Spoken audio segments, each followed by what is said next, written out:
அனைவருக்கும் வணக்கம்.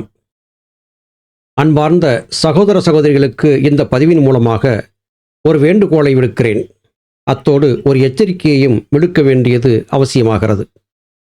அருமை சகோதர சகோதரிகளே, உலகம் போகிற போக்கை நீங்கள் உற்று கவனித்துக் கொண்டிருப்பீர்கள் என்று கருதுகிறேன். தற்சமயத்திலே இந்த உலகிலே ஒரு மறைமுகமான யுத்தம் நடந்து கொண்டிருக்கிறது. இந்த யுத்தத்தை பொருளாதார யுத்தம் என்று அறிஞர்கள் வர்ணிக்கிறார்கள். ஆங்கிலத்திலே சொல்வதென்றால் ட்ரேட் வார். வல்லாதிக்க நாடுகள் தங்களுடைய கொடூர முகத்தை காட்ட ஆரம்பித்திருக்கின்றன. மற்ற தேசங்களை எல்லாம் அடிமை கொண்டு தாங்கள் நினைத்தபடியாக இயங்க வைக்க முயல்கின்றன. இது காரணமாக சற்று வளர்ந்த நிலையில் இருந்த நாடுகள் கீழாக இருக்கக்கூடிய நாடுகளை அடிமைப்படுத்தக்கூடிய எண்ணம் ஏற்படுகிறது. பாபா வாங்கா என்கிற ஒரு பெண்மணியினுடைய தீர்க்க தரிசனங்கள் பலித்துக் கொண்டிருக்கின்றன என்று சொல்லப்படுகிறது. நாஸ்டடாமஸ் என்பவருடைய தீர்க்க தரிசனம் பலித்துக் கொண்டிருக்கிறது என்றும் சொல்லப்படுகிறது. நம்முடைய தேசத்திலே கோரக்க மகாரிஷி அருளி செய்த கோரக்கர் சந்திரரேகை, அதிலே சொல்லப்பட்ட விடயங்கள் நடைமுறைக்கு வந்து கொண்டிருக்கின்றன. ஆந்திர தேசத்திலே வாழ்ந்திருந்த மகா ஞானியாகிய வீரபிரமேந்திரர் அருளி செய்த காலஞானத்திலே சொல்லப்பட்ட கருத்துக்கள் எல்லாம் பலிக்க ஆரம்பித்து விட்டன. கலியுகம் முடியப் போகிறதா? அதற்கான சமிக்ஞைகள் வர ஆரம்பித்து விட்டனவா என்றெல்லாம் எண்ணத் தோன்றுகிறது. என்ன ஒரு கொடுமையான சூழலிலே நாம் வாழ்ந்து கொண்டிருக்கிறோம் பாருங்கள். இங்கே நாம் சொல்ல வந்த கருத்து, முக்கியமாக வேண்டுகோளாக வைக்க விரும்பிய கருத்து, ஆண் பிள்ளைகளை பெற்றவர்களுக்காக. அருமை பெற்றோரே, உங்களிடத்திலே ஆண்மகவு இருக்கிறதா? அந்த ஆண்மகனுக்கு திருமணம் செய்விக்க விரும்புகிறீர்களா? ஆசையை விட்டு நல்ல குடும்ப பெண்ணாக இருந்து தன் மகனுக்கு நல்ல ஒரு வாழ்க்கை துணை கிடைத்தால் நலம் என்று கருதுங்கள். கொடூரமாக விலையேற்றி வைக்கப்பட்டிருக்கக்கூடிய தங்க நகை மீது ஆசைப்பட்டு இல்லாதவர்களையெல்லாம் கட்டாயப்படுத்தி துன்பத்திற்கு ஆழ்த்தாதீர்கள். வரதட்சணை கேட்டு பெண்ணை பெற்றவர்களை கொடுமைப்படுத்தார்கள். நீங்கள் கேட்டதற்காக எங்கெங்கோ கடன் வாங்கி இருப்பதையெல்லாம் விற்று ஏழ்மை நிலைக்கும் வறுமை நிலைக்கும் சென்று தன் பெண்ணை மனமிடித்து கொடுக்கக்கூடியவர்கள் நித்த நித்தம் விடக்கூடிய கண்ணீர் கூர்வாளாக மாறி உங்களுடைய வாழ்க்கையில் மிகப்பெரிய தாக்கத்தை ஏற்படுத்திவிடும். ஆண்களே, உங்கள் பெற்றோர் சொல்வதை கேட்பதை சற்று குறைத்துக் கொள்ளுங்கள். என்னோடு இணைந்து வாழ ஒரு உயிர் உடலோடு வருகிறது என்பதை கருதி பாருங்கள். நீங்கள் வியாபாரம் செய்யவில்லை. அப்படி பார்த்தாலும் வியாபாரத்திலே பொருளை கொடுத்து பொருளை பெறுவதுதான் மரபு. ஆனால் இங்கே பெண்ணை பெற்றவர்களின் நிலை கேவலமானது. பொருளையும் கொடுத்து பெண்ணையும் கொடுத்து அடிமையாக மாறி சேவகம் செய்து அசிங்கப்பட்டு வாழக்கூடிய துர்பாக்கிய நிலை பெண்ணை பெற்றவர்களுக்கு இருக்கிறது. இன்றைக்கு இந்த பதிவை செய்ய முயன்றதற்கு காரணம், என்னோடு அளவலாவிய சில பெண்கள் தங்களுக்கு திருமணம் செய்வதிலே இஷ்டம் இல்லை என்று சொன்னார்கள். காரணத்தை கேட்டபோது, ஐயா, எங்கள் குடும்பம் வறுமையிலே இருக்கிறது, வரதட்சணை கொடுப்பதற்கு வழியில்லை, நாங்கள் திருமணம் செய்ய வேண்டும் என்று முயற்சி செய்தால் அதற்காக மிகப்பெரிய யத்தனங்களை செய்ய வேண்டும். இதன் காரணமாக எங்கள் குடும்பத்து பெற்றோர் மிகுந்த துன்பத்திற்கு ஆளாவார்கள். ஆண் பிள்ளை இல்லாமல் பெண் பிள்ளை மாத்திரம் பிறந்திருக்கக்கூடிய குடும்பங்களிலே இது மிகவும் கொடுமையாக மாறுகிறது. முதிய காலத்திலே எங்களை மனமுடித்து செல்லக்கூடியவர்கள் எங்கள் தாய் தகப்பனுக்கு நாங்கள் செய்யக்கூடிய உதவியை மறுத்துவிட்டால் என்ன செய்வது? எனவே எங்களுக்கு திருமணம் செய்ய விருப்பமில்லை என்று சில பெண்கள் சொன்னதை கேட்டு கண்களிலே கண்ணீர் வழிந்தது. இதற்கெல்லாம் என்ன காரணம்? இரக்க மனம் சிறிதுமில்லாத அரக்க குணம் கொண்ட ஆண் பிள்ளையை பெற்றவர்கள்தான். எத்தனை விதமான கருத்துக்களை சொல்லியும் உங்களுடைய செயலை நீங்கள் நியாயப்படுத்த முடியாது. படைத்தவன் பார்த்து கொண்டிருக்கிறான், பராபரம் பார்த்து கொண்டிருக்கிறது. எல்லாவற்றுக்கும் ஒரு முடிவு இருக்கிறது. ஒவ்வொரு நாளும் நாளிதழ்களிலும் தொலைக்காட்சிகளிலும் பற்பல ஊடகங்களிலும் நாம் பார்த்து கொண்டிருக்கிறோம். வரதட்சணை கொடுமை காரணமாக தற்கொலை மற்றும் கொலை நடந்து கொண்டிருப்பதை.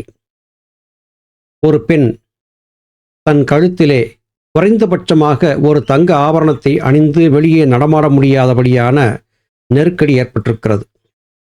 உலக வல்லாதிக்க நாடுகளின் தலைவர்களாக இருக்கும் அரக்கர்கள் காரணமாக கொடூரமாக உயர்ந்திருக்கக்கூடிய தங்கத்தின் விலை ஆட்கொல்லி பூதம் ஆட்கொல்லி பூதம் என்று சித்தர்கள் சொன்ன வார்த்தையை மெய்ப்பிக்க இப்போது தயாராகி கொண்டிருக்கிறது. கழுத்திலே தங்க ஆபரணத்தை அணிந்து எவராலும் வெளியிலே நடமாட முடியாது என்கிற சூழல் வந்து கொண்டிருக்கிறது.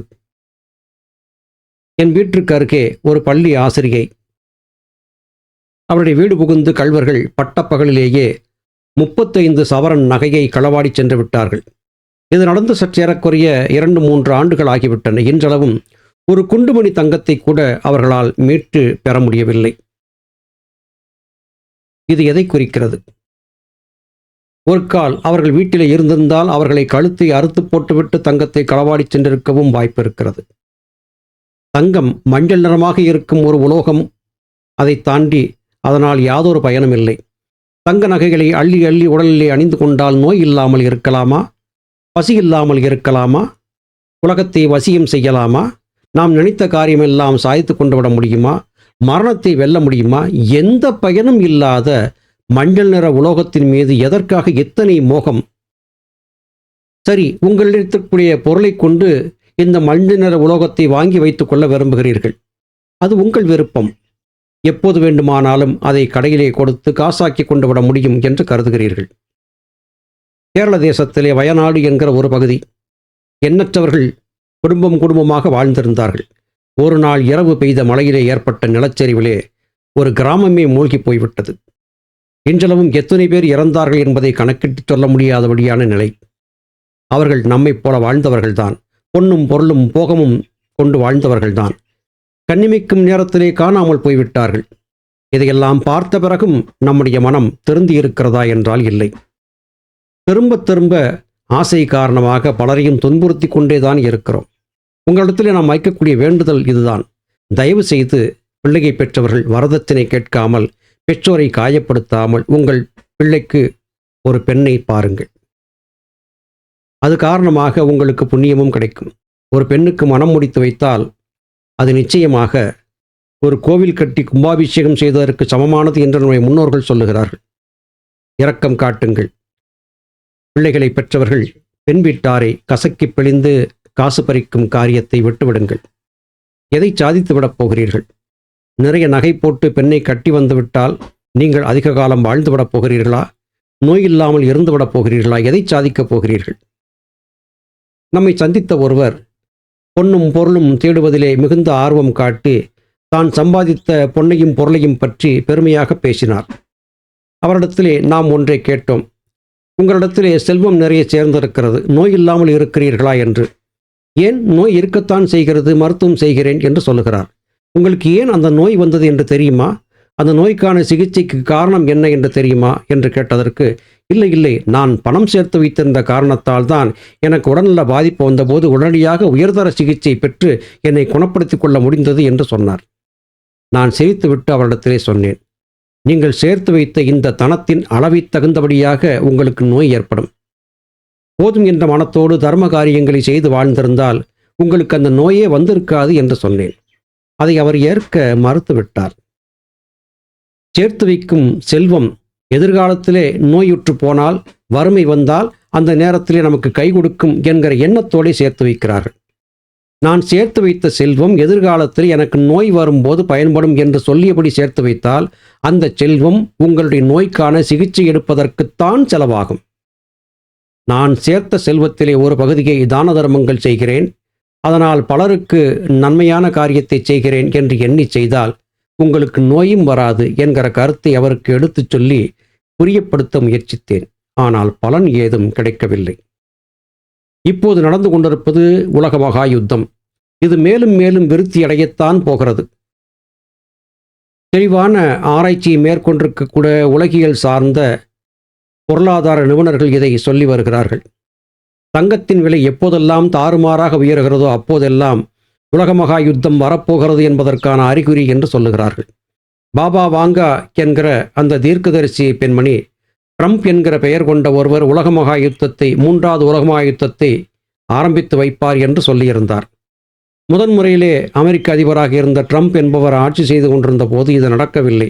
அதற்கு பிறகு வேறு ஒருவர் ஜோ பைடன் என்பவர் ஆட்சிக்கு வந்தார். என்றால் பாபா வாங்காவின் கணிப்பு பொய்த்துவிட்டது என்று எங்களை போன்றவர்கள் நினைத்தோம். ஆனால் மறுபடியும் அதே நபர் ஆட்சிக்கு வந்திருக்கிறார். உலக மகா யுத்தத்திற்கு இவர் வழிகோலி கொண்டிருக்கிறார். உலக நாடுகள் ரகசியமாக பல காரியங்களை செய்கின்றன. பல 1000 டன் கணக்கிலே தங்கத்தை அஞ்சனம் வாங்கி வாங்கி குவித்துக் கொண்டிருக்கின்றன. பொருளாதார யுத்தம் நடந்து கொண்டிருக்கிறது. இது உலக மகா யுத்தமாக வெடிக்கும் போது மிகப்பெரிய பாதிப்பை 3வது உலக மகா யுத்தத்தின் காரணமாக இந்த உலகம் சந்திக்க இருக்கிறது. இப்படிப்பட்ட கொடுமையான நெருக்கடியான நிலையிலே உங்கள் பிள்ளைக்கு வரன் பார்ப்பதற்காக பெண் வீட்டாரை காயப்படுத்தி அதன் காரணமாக நீங்கள் என்ன சந்தோஷத்தை அடைந்துவிடப் போகிறீர்கள்? சில ஆண்வர்களுடைய ஜாதகங்களை பார்ப்பதற்கு என்னிடம் வந்திருக்கிறார்கள். 33, 34, 37, 40 பிராயங்கள் வரையிலும் பெண் கிடைக்கவில்லை என்று சொல்பவர்களையும் நான் பார்த்தேன். அவர்கள் சொன்னபோது அவர்களுக்கு நாம் விசாரித்தோம். ஏன் இத்தனை காலம் தள்ளி போயிற்று என்று கேட்டபோது சரியான பெண் அமையவில்லை என்று சொன்னார்கள். சரியான பெண் என்றால் என்ன? அதாவது மைத்துனன் இல்லாத வீட்டில் பெண் எடுக்கக்கூடாது, நல்ல சீர்வரிசை தரக்கூடிய பெண் வேண்டும், படித்திருக்க வேண்டும், சிவப்பாக இருக்க வேண்டும், அழகாக இருக்க வேண்டும், மகிழுந்து வாங்கி கொடுக்க வேண்டும், விரைவுந்து வாங்கி கொடுக்க வேண்டும், இதையெல்லாம் கொடுக்கக்கூடிய வீட்டிலே தான் பெண் எடுப்பேன் என்று பிடிவாதம் பிடித்து அரை கிழவனான நிலையிலும் கூட மணப்பெண் தேடிக்கொண்டிருக்கக்கூடிய அவலத்தையும் நான் பார்த்திருக்கிறேன். இங்கே நான் சொல்லக்கூடிய கருத்துக்கள் மிகையானது அல்ல. ஒரு ஜோதிடர் என்கிற முறையிலே என்னை அன்றாடம் சந்திக்கக்கூடியவர்களின் நிலையை பார்த்து நாம் சொல்கிறோம். நம்மிடத்திலே திருமண பொருத்தம் பார்ப்பதற்காக ஜாதகத்தை அனுப்பி காத்திருக்கக்கூடியவர்கள் பலர் இருக்கிறார்கள். அவற்றை பார்த்து நாம் பொருத்தம் சொல்கிறோம். அப்படி வரக்கூடிய ஜாதகங்கள் எல்லாம் 37, 38 பிராயங்களை கண்ட ஜாதகமாக இருக்கிறது. வயது முதிர்ந்துவிட்ட காரணத்தால் பெண் கொடுப்பவர்கள் பெண் கொடுக்க தயங்குகிறார்கள். இந்த நிலை வந்ததற்கு பிறகும் சீர்வரிசை கேட்டு செய்யக்கூடிய அட்டகாசம் நிச்சயமாக வேதனையை தருகிறது. மறுபடியும் ஒரு முறை உங்களிடத்திலே வேண்டுகோள் வைக்கிறேன். பிள்ளைகளை பெற்றவர்களே, தயவு செய்து பெண் வீட்டாரை கசக்கி பிழிந்து பெண் எடுக்க வேண்டும் என்கிற எண்ணத்தை கைவிட்டு விட்டு கொடுத்து வாழ பழகுங்கள். உங்கள் பிள்ளை ஆண்மகன்தான். என் பிள்ளை சம்பாதித்து தன் மனைவிக்கு தேவையானதை செய்து கொள்வான் என்கிற உறுதியோடு பெண் வீட்டாரை அணுகுங்கள். நிச்சயமாக காலதாமதம் இல்லாமல் திருமணம் முடியும். இறுதியாக எச்சரிக்கை சொல்கிறேன். எக்காரணத்தை கொண்டும் மறந்தவர்கள், இந்த உலக வாழ்க்கையிலே தர்மத்தை மறந்தவர்கள் நல்லபடி வாழ்ந்ததில்லை. நீங்கள் செய்யக்கூடிய குற்றங்களுக்கான தண்டனையை இறைவன் உங்களுக்கு கொடுப்பதற்கு காத்திருக்கிறான். மறந்தும் பிறன்கேடு சூழற்க சூழின் அறஞ்சூழும் சூழ்ந்தவர் கேடு. அறக்கடவுள் உங்களுடைய எல்லா செயல்களையும் உற்று நோக்கி கொண்டிருக்கிறான். மற்றவர்களை துன்புறுத்தி அவர்களிடமிருந்து வரதட்சணை பெற்று உங்கள் பிள்ளைக்கு வாழ்க்கை அமைத்துக் கொடுக்க விரும்பினால் எச்சரிக்கை. நிச்சயமாக அறக்கடவுள் உங்களை தண்டிப்பதிலிருந்து நீங்கள் தப்பிக்கவே முடியாது. வேதனையான விடயங்களை இன்று பேசியதற்காக ஆழ்ந்த வருத்தமும் ஏற்படுகிறது. வேறு வழியில்லை, பேசித்தான் தீர வேண்டியிருக்கிறது. மீண்டும் மற்றொரு பதிவிலே உங்களை சந்திக்கிறேன். அதுவரையிலும் நன்றி, வணக்கம்.